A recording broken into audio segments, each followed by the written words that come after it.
My wife and I drove up to Quebec to look at a cottage for sale. A francophone couple was selling it. I stayed quiet, pretending I didn't understand a word of French, and then I heard one sentence that made my blood run cold. I couldn't believe what I was hearing. Welcome to Revenge with Shawn. Before we begin, please write in the comments where you're tuning in from. We'd love to know. Wishing you a pleasant listen with this incredible story. I closed the bedroom door and pulled out a worn French textbook from beneath my fishing magazines in the nightstand drawer. The pages were filled with my careful handwriting, sticky notes marking difficult verb conjugations. I turned on the small reading lamp, angling it away from the door so the light wouldn't show through the crack, and opened my notebook. In the living room, my wife was watching one of her reality shows.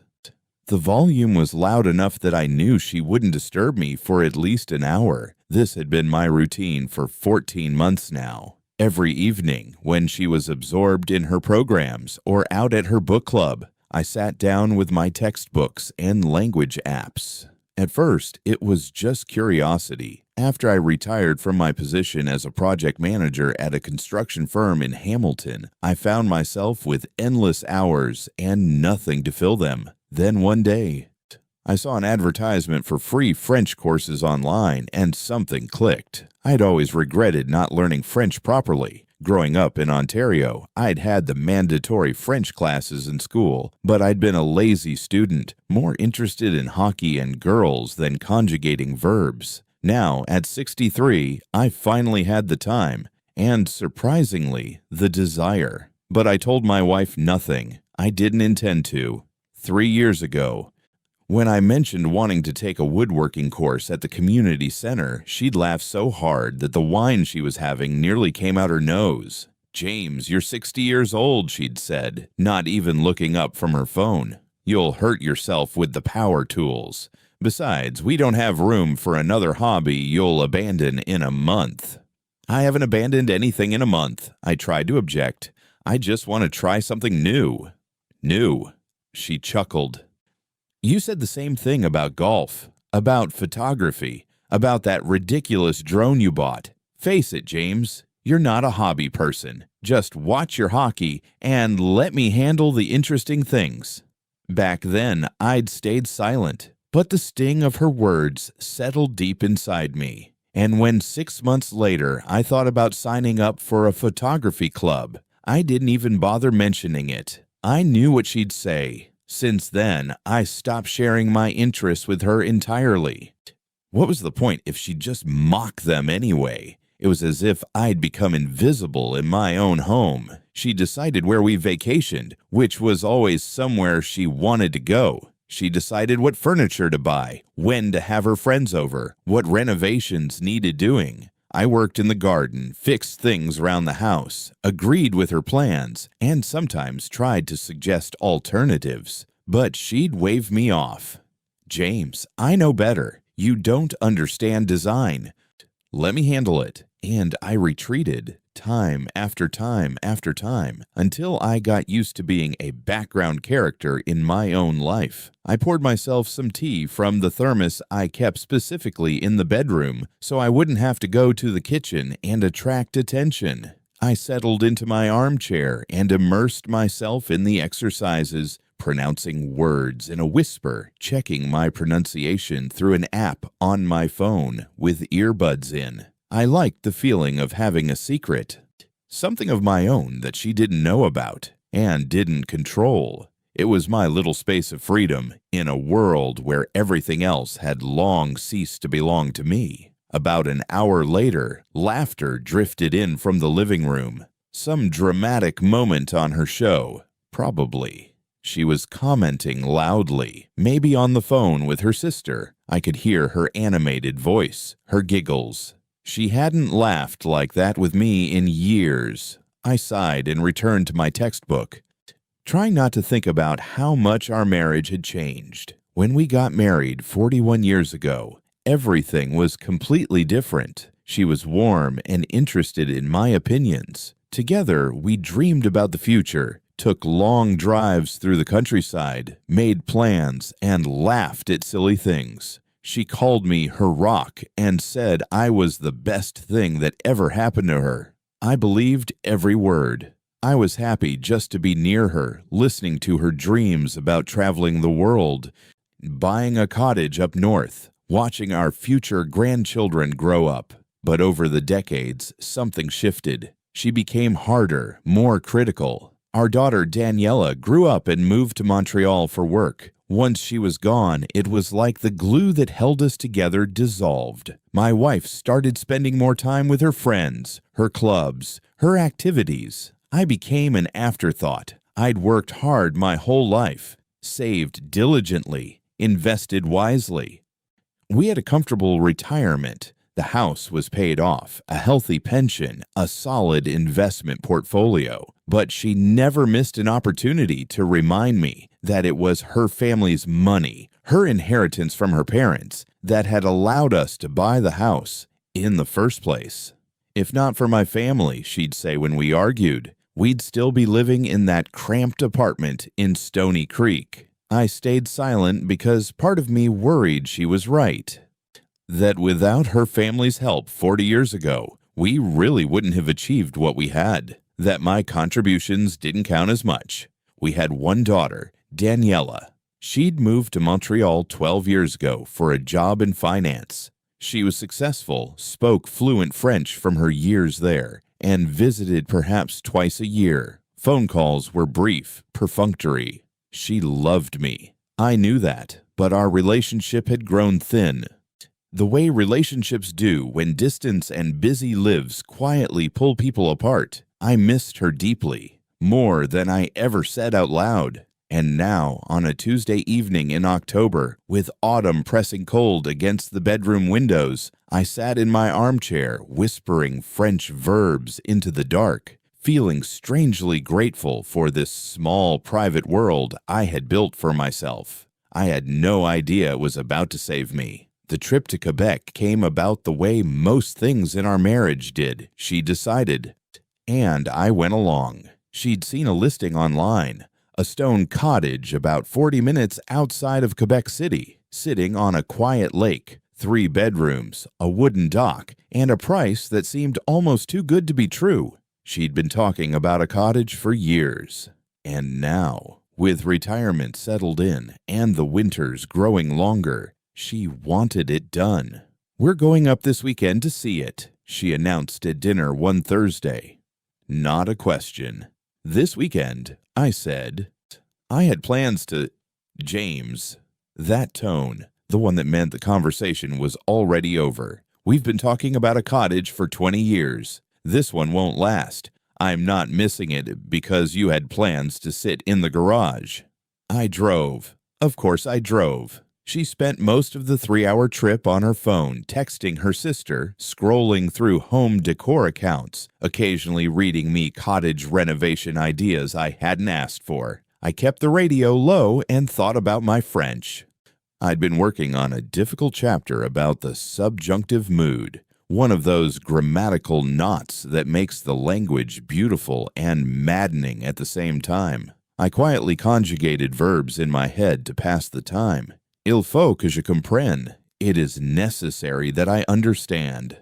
How fitting. We arrived at the cottage just after noon. It was beautiful, I'll give it that. Old stone walls draped in rust-colored vines, a wide porch overlooking the lake. The kind of place that holds quiet history in every crack. A middle-aged couple came out to meet us, the Sellers. They were warm, friendly, and spoke almost exclusively in French with a scattering of English. He was a heavy-set man with a silver beard, a retired schoolteacher named Gaston. She was slender and animated. His wife, Pauline, a former nurse who kept touching my arm as she showed us around, as though to reassure me that every creaking floorboard was charming and not structural. Now, here is the thing I should explain clearly. My wife does not speak French. Not a word beyond merci and s'il vous plaît. We are from Hamilton, Ontario. French was never part of her world, but here's what I hadn't expected. Our daughter Daniela had driven up from Montreal to meet us at the cottage that morning. I hadn't known she was coming. Apparently, my wife had arranged it without mentioning it to me. Daniela arrived 20 minutes after us, bright-eyed and lovely in a winter coat, hugging her mother first, then me. And Daniela, who had lived in Montreal for 12 years, speaks French like a native. Within 10 minutes, the four of them, Gaston, Pauline, Daniela, and my wife, had drifted into an easy French-English mix, with Daniela translating, facilitating, laughing along with the sellers. I stood slightly apart, nodding pleasantly, the agreeable older man who doesn't understand a word. That was the role they expected of me. I played it perfectly. Gaston took me on a walk around the outside of the property, just us two pointing at the boathouse, the fire pit, the old stone fence running down to the water. He spoke to me in slow, patient French, and I smiled and nodded. He clapped me on the shoulder, said something in French that roughly translated to, "Good man, doesn't ask too many questions." I smiled. Inside, the women were clustered in the kitchen. I came back through the side door quietly and stood in the hallway, just out of view. I wasn't eavesdropping deliberately, not at first. I was just catching my breath, taking off my muddy boots. And then I heard it. Daniela's voice speaking low and fast in French, clearly not thinking I was anywhere nearby. "Eh papa, il sait encore rien? Does Papa still know nothing?" My chest went cold. Pauline murmured something I couldn't quite catch. And then my wife, who supposedly didn't speak French, responded, not in perfect French, not fluently, but in the halting, passable French of someone who had been quietly practicing, well enough to be understood. "Non, il ne sait rien, et avant Noël, tout sera réglé." No, he knows nothing, and before Christmas, everything will be settled. I stood very still in that hallway. The muddy boot I was holding was suspended in midair. My wife, my daughter, a conversation being held specifically because they believed I couldn't understand it. Tout sera réglé. Everything will be settled. I put the boot down carefully. Water was very still, gray and flat as a water was very still, gray and flat as a sheet of tin. I stood there for a long time. You know, when you have a moment like that, when you hear something that rearranges every room in the house of your life, the strangest thing happens. You don't cry, you don't rage, you don't storm back inside demanding answers. You go very, very quiet. And the quiet is the most dangerous thing in the world. I walked back into that cottage wearing the same pleasant, half-lost expression I'd worn all afternoon. I nodded at Gaston's tour of the kitchen appliances. I smiled at Pauline's jokes about the peculiarities of the old boiler. I sat at the pine table and accepted a cup of coffee and watched my wife and my daughter chatting warmly with these strangers, and I said nothing. We stayed another hour. On the drive back, my wife was in a good mood. The best mood I'd seen her in months, actually. She talked about the cottage constantly, how they'd need to update the bathroom, how the dock would need reinforcing in spring, how she could picture herself sitting on that porch in the summer. She talked about furniture, about what color to paint the shutters. I drove. I said yes. And at appropriate intervals. Inside, my mind was working like it hadn't worked in years. Everything will be settled before Christmas. That phrase, that one sentence, it had specificity to it. It wasn't the language of someone casually complaining about her marriage to a neighbor's wife. It was the language of a timeline, a plan, something already in motion. How long? How long had this been running in the background of my life? I thought back through the past year.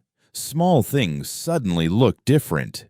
The afternoon last spring when she'd come home from her friend Teresa's house and gone straight to the office, closed the door, spent 2 hours on the computer. I'd assumed she was shopping. I thought about the manila envelope that had come in the mail in August, addressed to her, which she'd collected before I could see the return address. I thought about the way she'd been especially pleasant to me in the weeks after, bringing me tea without being asked, suggesting we go out to dinner. Butter before the knife. I thought about how she'd suggested this cottage trip in the first place, how she'd been so insistent about the timing, a property in Quebec, a bilingual province. If you put something in your name, or both names, in a different province during certain legal arrangements, it could complicate things, or simplify them, depending on how well you'd planned. I am not a lawyer, but I had been a project manager for 35 years. I know how people plan things. I know what a timeline looks like. I know when a project is already running and someone is just waiting for the right moment to announce it. My wife had been running this project, quietly, for months, maybe longer, and she had our daughter's help. That was the part I kept coming back to, not the betrayal of my wife. Painful as it was, there had been warning signs there for years. A slow erosion I'd been too stubborn or too comfortable to acknowledge. But Daniela, our daughter, the child I had held in my arms in a hospital in Hamilton 36 years ago, who I had taught to ride a bike, whose broken heart I had tried to mend after her first breakup, who I had walked down the aisle 6 years ago at her wedding. Does Papa still know nothing? She'd known. She had been part of it, or at least she was aware of it. I gripped the steering wheel and drove through the dark. My wife fell asleep somewhere around Kingston, her head resting against the passenger window. I turned the radio off and drove in silence. I had a decision to make, and I needed to think very clearly. The impulsive part of me, the part that was hurt and angry and wanted to feel righteous, wanted to slam on the brakes right there on the 401 and say, I heard every word. But I knew better. The man who reveals he knows everything in the heat of anger accomplishes nothing except warning the other side to close ranks, move faster, and lock the doors. No. If my wife had spent months preparing this quietly, then I would spend months preparing my response quietly. I was 63 years old. I had been invisible in my own home for the better part of a decade. I had been mocked for my interests, dismissed for my opinions, and sidelined in my own marriage. I had 14 months of secret French lessons that nobody knew about. I knew how to keep a secret. In the weeks after Quebec, I did something I'd never done in 41 years of marriage. I paid attention. Really paid attention, the way you only do when the stakes become suddenly, startlingly clear. I started small. I watched my wife's schedule more carefully. Her book club met on the second and fourth Tuesdays of every month, except now I noticed she was also gone on some Wednesdays, returning with no explanation and no mention of where she'd been. I didn't ask. I observed. I looked at our shared accounts. I had every right to. They were joint accounts, and I started reviewing the statements with a careful eye. Small withdrawals, cash mostly, $60 here, $80 there. Over the course of the year before Quebec, approximately $4,000 had left our joint account in cash withdrawals that I couldn't attribute to groceries, gas, or any household expense I could identify. $4,000 in cash. Then I did something that felt strange and slightly undignified, but which my circumstances had made absolutely necessary. I called an old colleague from the construction firm, a man named Derek, who'd retired 2 years before me and whom I trusted completely. Derek had gone through a difficult divorce himself several years back and knew things I didn't. I took him for coffee without telling my wife, and I explained in plain terms what I had heard in that Quebec hallway. Derek put his coffee cup down very slowly. James, he said quietly, you need a lawyer. Need a lawyer today, Derek said. Not need a lawyer today, Derek said. Not tomorrow. I called a family law attorney the following morning. Her name was Gloria, a sharp, no-nonsense woman in her 50s who had the energy of someone who had heard every variation of this story and retained the discipline to be surprised by none of it. I sat across from her desk and told her everything.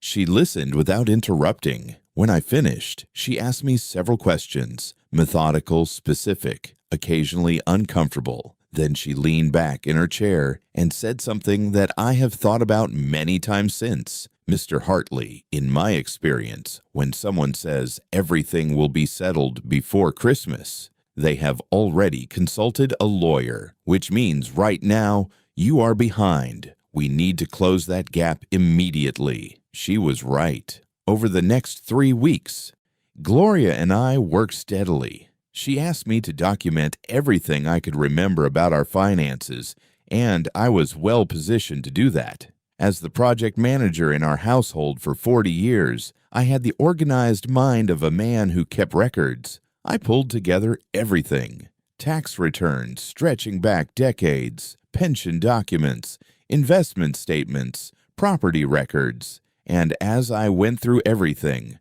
something became clear. The story my wife had told, the story that her family's inheritance was the foundation of everything we had built, was only a fraction of the truth. Yes, her parents had helped us buy our first home, $42,000 back in 1984. That was real. I had never denied it. But what I had also never properly calculated was this.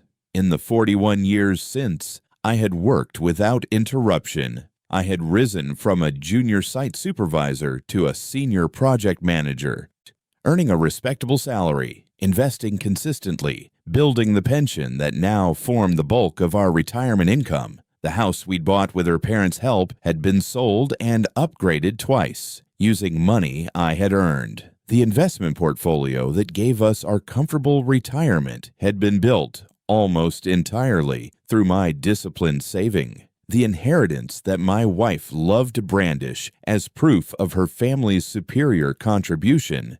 When Gloria ran the actual numbers, accounting for inflation, for returns on investment, for the compounding value of decades of income, my wife's inheritance represented less than 4% of our current net worth. 4%. I had built 96% of what we had, and she had spent 40 years making me feel like a man living in a house he didn't deserve. I sat in my car in the parking garage after that meeting, and I did not move for 15 minutes. Then I called Derek. "You okay?" he asked. "I will be," I said. And for the first time in years, for the first time in longer than I could remember, I actually believed it. Meanwhile, I kept going home. I kept being James. I kept driving my wife where she needed to go, fixing things around the house, sitting across from her at dinner, and listening to her talk about her friends and her programs and her plans for the cottage. Yes, she still wanted to buy the cottage. In fact, she'd been pushing for it more urgently in the weeks since Quebec. She brought it up constantly. She wanted to put in an offer before the end of November. She wanted it in both names, she said, but her name first, for estate purposes, she explained, which was how it was always done in Quebec. She talked to someone who said it was just a Quebec thing, nothing unusual. I smiled and said we should think about it carefully. "James, we don't have time to think carefully. This is a good deal." "Stop dragging your feet." "Of course," I said. "I just want to make sure we do it right." I had also, by this point, made a significant private discovery. Going back through our financial records with Gloria's help, I found that approximately 18 months ago, my wife had opened a separate personal savings account at a different bank than our main accounts. It was entirely within her legal rights to do so, but it had been done without telling me, and small. Our steady transfers had been flowing into it for over a year. The total was not enormous, but the act was deliberate, methodical, quiet. That was when I understood, fully and completely, that what I was dealing with was not an impulsive decision made in a moment of marital unhappiness. What I was dealing with was a plan, carefully constructed, running on a timeline. Before Christmas, everything will be settled. 2 months away. I called Gloria. "Move faster," she said. We moved faster. I want to be clear about something. I am not a man who wanted war with his wife of 41 years. Even then, in those weeks of cold clarity, I did not want to destroy her. I did not want humiliation or cruelty or spectacle. What I wanted was simple. I wanted to be treated fairly. I wanted what 41 years of work and sacrifice had earned me. I wanted to not be left at 63 years old with nothing while my wife walked away with a cottage, a house, and a story about how her family's money had built everything. That's all I wanted, but to get that, I needed to be ready. Gloria and I worked through October, and into November, she filed a series of protective legal documents. Nothing aggressive, nothing that would trigger alarm before the time was right. More like securing the foundation before someone tried to pull the structure apart. We documented my financial contributions exhaustively. We prepared a detailed accounting of the marriage's assets and their origins. We also, quietly, removed my name from the consideration for the Quebec cottage. If my wife wanted to make a move involving that property, she would find that proceeding without my signature was going to be more complicated than she'd anticipated. On the home front, I continued to be James, calm, slightly invisible, agreeable. I drove her to her Wednesday appointments. She still wouldn't tell me where, and I said nothing. I made dinner when she was running late. I watched my hockey and sat in my armchair. And I kept studying French, not out of stubbornness, not as some act of performance, but because, after everything, the language had become genuinely important to me. It was mine. It was the one thing in 14 months that I had done entirely for myself, without anyone's permission or approval. I wasn't going to stop. My French, by November, had reached a level that surprised even me. The language apps rated me at an upper intermediate level. I could read newspaper articles, follow a conversation at normal speed, and speak with enough fluency to be understood by a native speaker. I had one particular plan for that fluency, and I was waiting for exactly the right moment. Daniela called the house in early November. It was a Saturday morning. My wife was out. One of her Wednesday appointments had apparently expanded to include occasional Saturdays. I answered the phone and chatted with Daniela in English for a few minutes. She asked how I was. "Fine," I said. "How was work?" "Good," she said. She mentioned she might be able to come down in December. "That'd be nice," I said. "Yeah," she said. A small silence. "Papa," she started, and something in her tone shifted slightly, softer, careful. The way you speak to someone you've been worrying about. Are you okay? Really?" I looked out to the kitchen window at the November garden. The last leaves were down. The flower beds were bare. I'd spent the past 2 weekends putting the garden to sleep for winter, the way I did every year, quietly and methodically, because nobody else was going to. "I'm fine, sweetheart," I said. "Don't worry about me." And I meant it, because for the first time in years, truly, I was fine. The call I had been waiting for came in the second week of November. My wife sat me down at the kitchen table on a Sunday evening, in the way that people sit you down when they've rehearsed what they're about to say. She'd made tea. She never made tea. And she sat across from me with her hands folded in her lap and a carefully prepared expression of regret. "James," she said, "I think we need to talk about us." I looked at her over my teacup. "Okay," I said. She took a breath.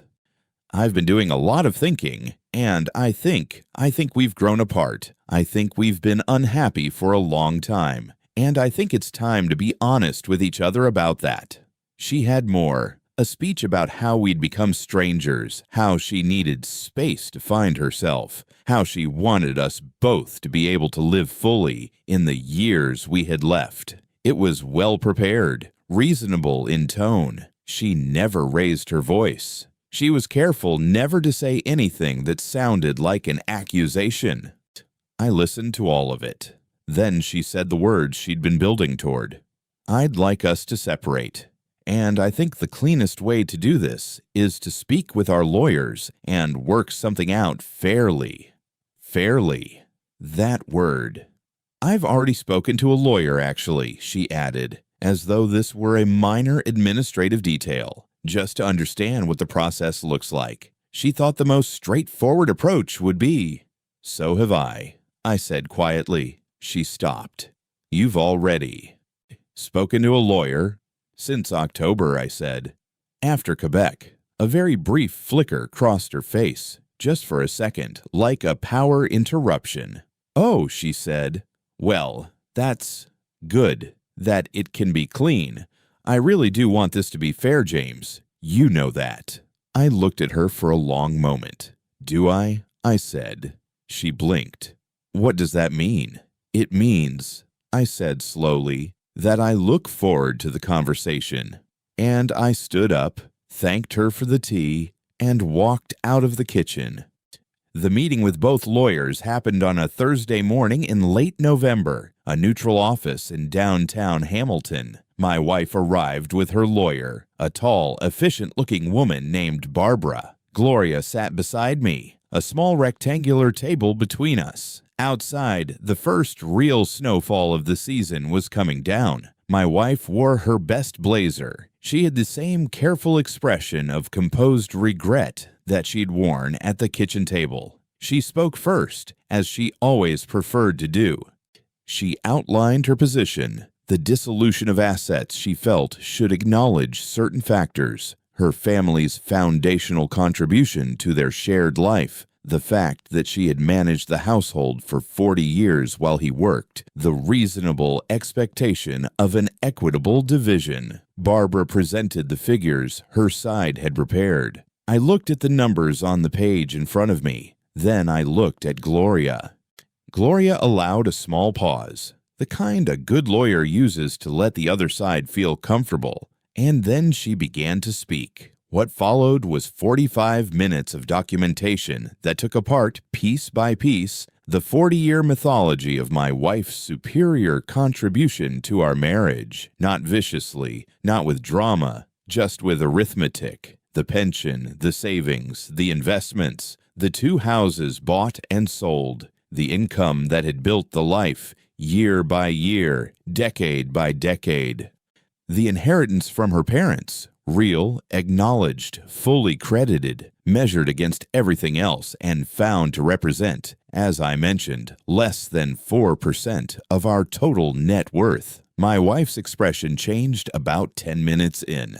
By the midpoint, Barbara had asked for a recess twice. My wife was whispering urgently to her. Numbers don't whisper back. But the numbers were not the thing I'd been waiting for. After the formal legal presentation, after the documents had been reviewed and the first offers had been made, there was a period of informal discussion, the kind where both parties and lawyers talk less formally, trying to find the shape of an agreement. My wife turned to me directly for the first time that morning. "James," she said, "I never wanted this to be a fight. You know that. I just think we both deserve the chance to live our lives." She was still trying to be the reasonable one, the adult, the one who was simply, sadly, moving forward. And then she said something she probably shouldn't have. "The cottage in Quebec. I'd like that to be mine. It was my idea. I found it, and I think it makes sense to start the next chapter somewhere new." She said it in English, but in my memory I heard it in French. "Tout sera réglé. Everything will be settled." I put down my pen. "Le chalet," I said quietly. In French. "Tu parles du chalet qu'on a visité en octobre." "The cottage." "You're talking about the cottage we visited in October." Complete silence. My wife stared at me. "Je comprends le français depuis 14 mois." I continued, still calm, still quiet. "Et je me souviens de ta conversation avec Daniela chez Gaston et Pauline. Je me souviens de chaque mot." I have understood French for 14 months, and I remember your conversation with Daniela at Gaston and Pauline's house. I remember every word. My wife had gone the color of paper. "James." "Non.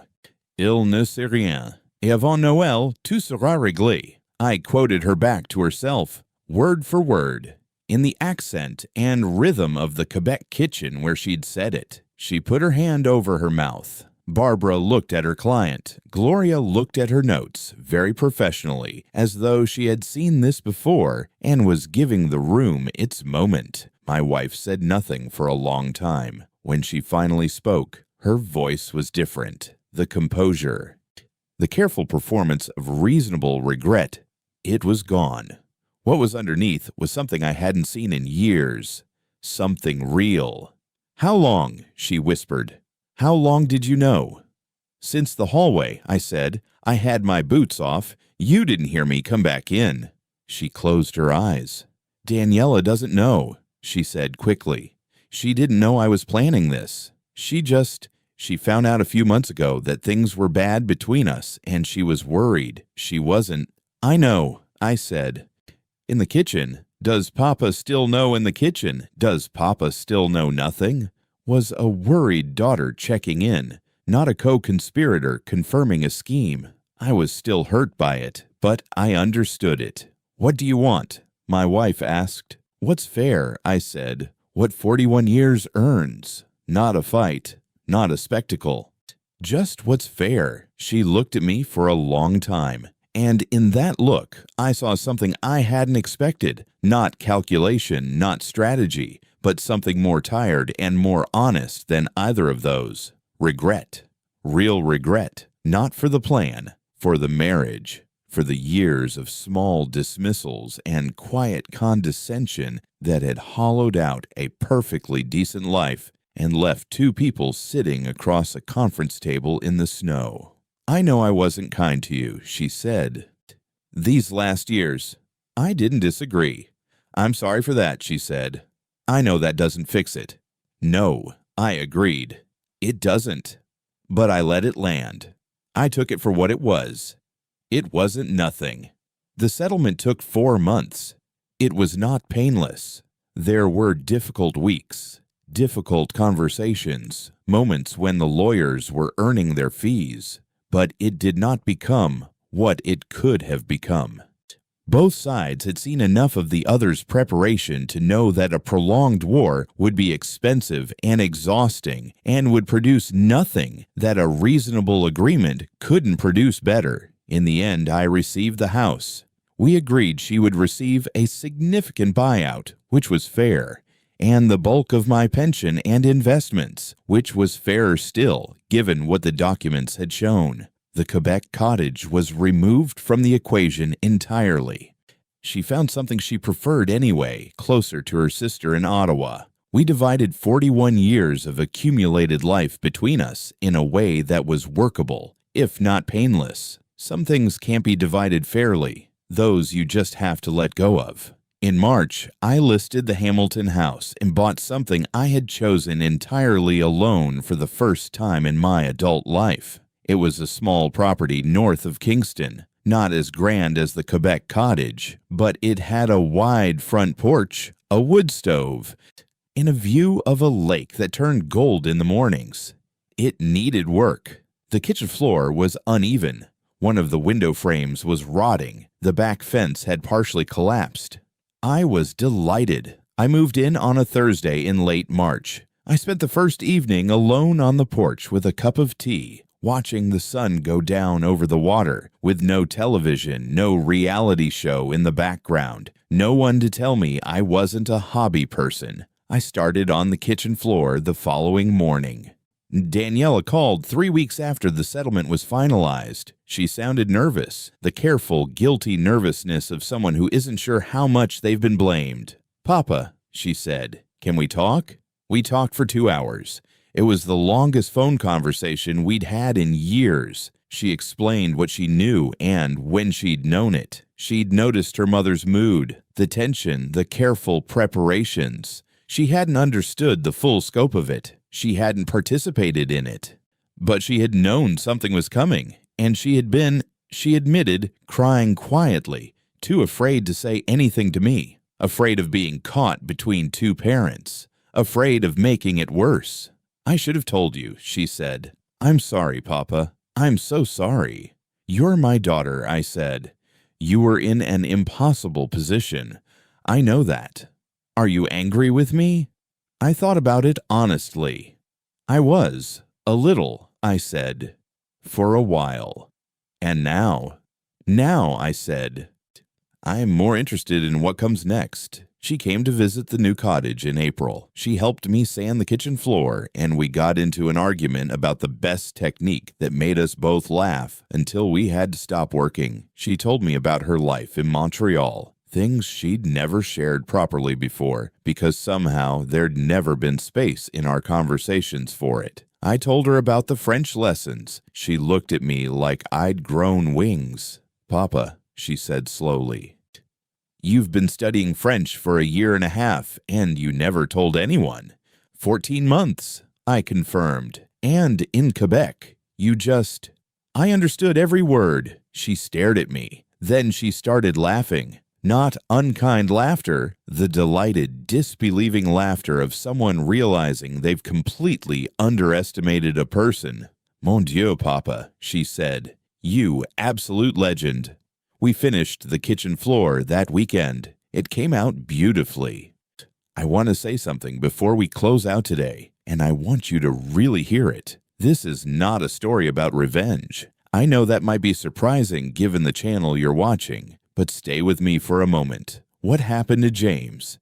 And yes, James is a real person, and this story is based on real events. What happened to James was not resolved by cunning or retaliation or any grand dramatic act of destruction. There was no public humiliation. There was no scene.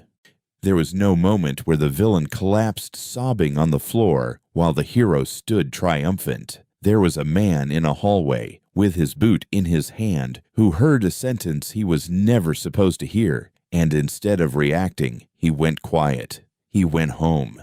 He thought. He planned. He went to his armchair and opened his French textbook, and he continued, very deliberately, to become someone that nobody had given him permission to be. That is the story.